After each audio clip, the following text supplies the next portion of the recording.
Brand new information giving us a good idea of really what does this Jimmy Butler and Miami Heat situation and really relationship really look like behind closed doors. I'm here to break down all of the new information on this episode of Heat Digest, so let's not waste any time and get right to the brand new Jimmy Butler updates. Now, the last video released on this channel, we're breaking down a series of different new pieces of information that we had gathered surrounding the idea that Butler was flying privately, not trying to fly on the team charter, trying to be away from the team, and other things that just seemed like Jimmy Butler and the Miami Heat's really tenure was coming to an end on a more of a negative side of things. But now, because of Chris Haynes on the Dan Le Batard show, we are growing to find out that Jimmy wasn't just flying private to stay away from the Miami Heat team and the rest of the teammates and coaching staff and the rest of the organization that is going to be on those charters, but because of something deeper than that. Now, on Dan Le Batard's show this morning, he had Chris Haynes on the program where they went through all of the inside NBA really moves, including Jimmy Butler, Zion Williamson, and a bunch of other key names surrounding the association. We are obviously going to be focusing on Jimmy Butler and all of the insight that Chris Haynes had on the Dan Le Batard show, again, this morning on January 14th, and it is really massive as it gives us a lot of context to the reports that we have recently seen and broke down on this channel that really it helps the situation just a little bit, and you'll understand why I'm saying that as we go on the site, the Dan Le Batard show with Shugats on Twitter, as they are quoting Chris Haynes from their show again this morning on January 14th, as he goes on to say, and I quote again, this is from Chris Haynes, saying, "I was told in the last 5 years, Jimmy Butler took less than 5 separate flights from the team, and 4 of them were in the finals against Denver when his father was sick." And that's the end of the quote from Chris Haynes, again, on the Dan Le Batard show. So again, giving more context to the idea that Jimmy Butler has been trying to fly private, not flying with the team charter, and really just being a, quote, bad teammate. Again, not trying to be involved with the team, trying to be involved with obviously the chartered plane the team plane where all of the team gets on and flies to and from the arena, whether they're going to Miami or to, whether in this case be Denver, or again, whatever the example may be. Jimmy Butler was doing this flying private, so he did not have to go back with the team. He could go straight to wherever his dad may have been, whether that been in South Florida, in Miami area, or again, anywhere else in the United States. Now, Haynes goes on to say, shares insight from Jimmy Butler's camp in response to a report about Butler taking private flights and staying in Airbnbs away from the Heat.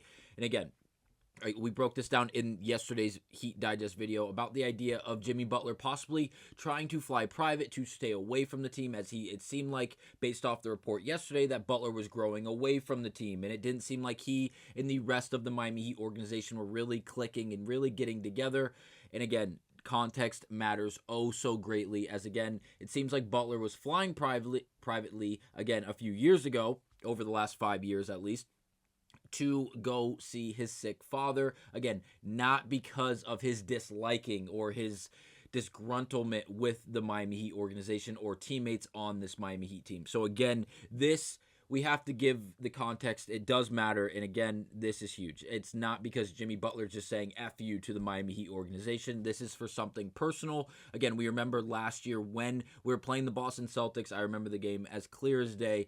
Jimmy Butler was absent due to family reasons and a death in the family, it seemed like. That's what the report we were told. That was also the game Jaylen Brown and Duncan Robinson got into it. Robinson hurt his elbow. That's also the game Josh Richardson went down.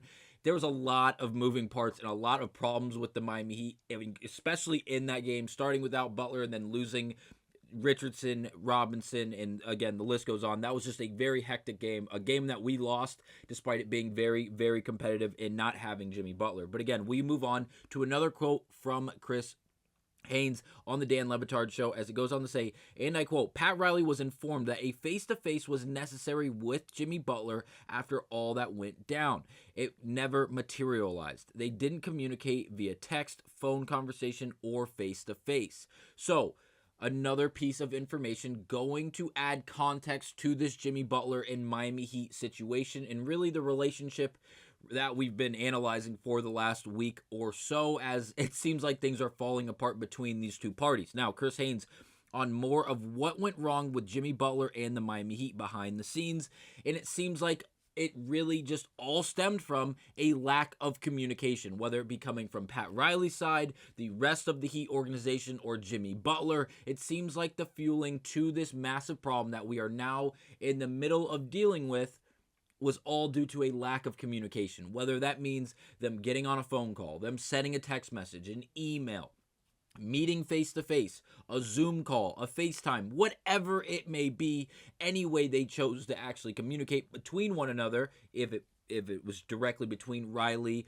or Mickey Arison and Jimmy Butler, or between either of those guys, anyone else involved in the Miami Heat organization, and Bernie Lee, obviously the representative, the agent for Jimmy Butler. Again, it seems like there was a severe lacking of any type of communication, and because of that, we are seeing the result of it. And again, that being Jimmy Butler being on the way out of Miami, at least for the time being, and really just the relationship coming to a burning halt. And it seems like the relationship between the two really just flat out coming to an end. Now, the last thing we're going to highlight from this morning from Chris Haynes was this. And again, shout out to Clutch Points on Twitter for posting this, saying Chris Haynes reports that Jimmy Butler will return and play for the Heat again if he is not traded. And going on to quote Chris Haynes, as he went on to say, I'm told Butler is fully prepared to return to play for the Miami Heat if he is not moved by the time his suspension is lifted. Now, that's the end of the quote from Chris Haynes. And as we all know, it was a 7-game suspension, and that final game is tomorrow night, Wednesday, January 15th, at the Los Angeles Lakers, where then we will see the Miami Heat hosting the Denver Nuggets for a first of 3 games played at home, and that will again be on Friday, January 17th, against the Denver Nuggets. So, Jimmy Butler can return and play for this Miami Heat team on Friday of this week, just 3 days away. And again, he could participate with this Heat team. He could be a starter for this Heat team if not traded today or tomorrow, which again, it doesn't seem like that is going to happen, mainly because we know this. We've heard Chris Haynes in the past discuss, hey, Memphis is an option. Any of the Texas markets are really an option. It just comes down to whether or not they want to be an able body and partner in this possible transaction, whether it be the Rockets, the Mavericks, the Spurs, and then obviously the other suitable customers in the Suns.